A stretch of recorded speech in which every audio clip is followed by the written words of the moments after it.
Yo, comment ça va? Ça fait un petit moment quand même. Quelle indignité. Nous sommes sur le service public. Je suis de retour pour vous jouer de mauvais tours comme la Team Rocket, car la chaîne va reprendre de l'activité comme jamais des jamais. Faites comme si il n'y a jamais eu de pause. C'est inadmissible. Avec pour objectif principal, et lui ne change pas, c'est bien évidemment le sale. Ouais, entraînement fini, interview fini, le sale quoi. Et aujourd'hui on va parler de mon anime coup de cœur sur cette année 2020. Tu l'as vu sur la miniature, on parle bel et bien de Great Pretender.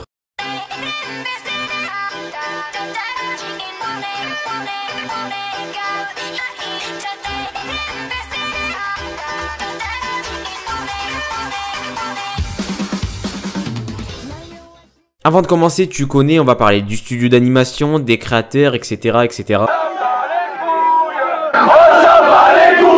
Bon, j'avoue, il n'y a pas de temps à perdre. Great Pretender, ça raconte quoi? Great Pretender ou Gureto Puritenda, je sais que t'as kiffé l'accent, nous raconte l'histoire de Makoto Edamura, qui est censé être le plus grand escroc du Japon. Un jour, lui et son partenaire tentent d'escroquer un touriste français. Tu crois que c'est du respect ça? Tu crois que c'est du respect mon garçon?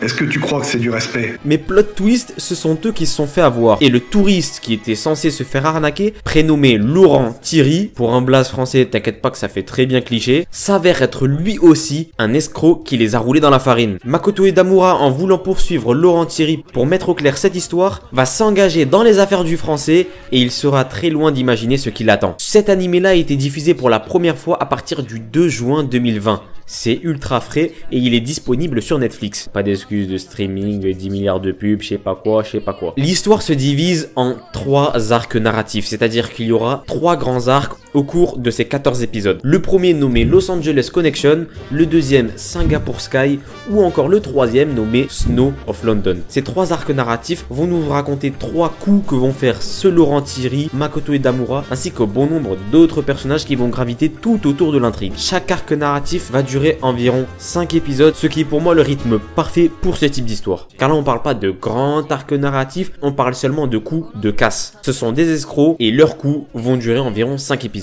Tout au long de ces arcs narratifs, car tu t'en doutes, ils ne seront pas tout seuls, il y aura une équipe tout autour d'eux, le développement autour des personnages se fera en parallèle de l'intrigue. Plus tu avanceras dans l'histoire et plus tu connaîtras le passé de certains personnages. Ils seront découverts grâce aux casses et aux coups foireux qu'ils vont faire. C'est une histoire que j'ai surkiffé et qui j'estime est le digne successeur de Lupin the Third. Je kiffe les histoires comme ça d'escrocs, d'escroquerie, il n'y a pas de pouvoir magique, l'histoire s'ancre sur notre présent. Ici c'est les cités de France, Narvalo. Elle essaie d'être le plus réaliste possible, bien sûr ça reste un animé, et surtout le scénario est improbable. Tu ne sauras jamais ce qu'il va se passer à la fin. C'est ultra bien construit, il y a des plot twists de partout, et les casses ainsi que les sommes, les butins recueillis et les plans établis pour arriver à la réussite de la mission, tout cela est spectaculaire. De toute façon le test il est simple, si tu as vu Lupin the Third et tu kiffes, alors là tu vas encore plus kiffer. Car si Lupin the Third par exemple, son histoire se déroulait dans les années 1980, 90, max début 2000, là dans cette histoire là, on est dans notre présent. Et donc tu t'identifies beaucoup plus facilement à ce genre de scénario. Cet animé là m'a mis une claque du début jusqu'à la fin sur le design ainsi que l'animation qu'il délivre. Que ce soit en termes de couleurs ou même des décors, tout cela est somptueux, c'est sublime.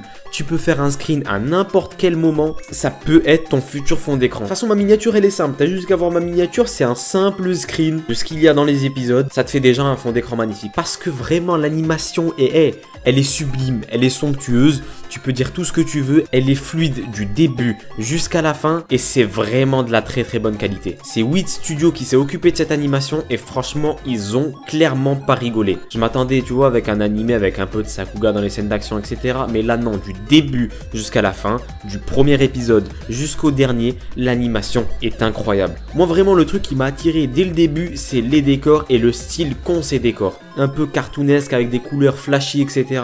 C'est vraiment somptueux et faut que tu le vois pour que tu comprennes. En termes d'opening etc. Bon voilà c'est comme j'ai dit descendant de Lupin the Third, tout comme son prédécesseur.